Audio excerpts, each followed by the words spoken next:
I've been vegan for pretty much maybe 10 plus years, vegetarian my whole life. So I increased my knowledge of vegetarianism and turning into vegan. I was like, you know what, that would be a very healthier step for me. And then I realized that the more and more I got stricter on my diet, the less and less options there were for me.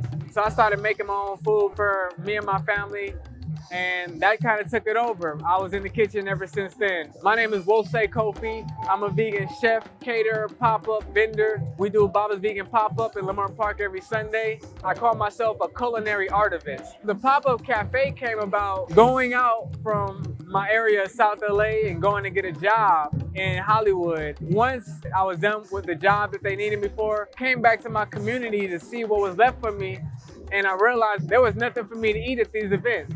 So I'm like, what am I gonna do? So at these same events, I would talk to the coordinators and be like, yo, can I start bringing out food? And then I just was like, this is what I wanna do. And so here we are today, maybe about 7 years later, popping up in Lamar Park still. You can find me, Wosei Kofi, your neighborhood patty man. We have 4 to 5 different flavors. We have a curry potato, we have a spinach kale, we have a red cabbage, we have a sweet yam, and we also have a beefy. Another thing I started coming out with is a vegan-based lasagna with zucchini, mushrooms, and spinach.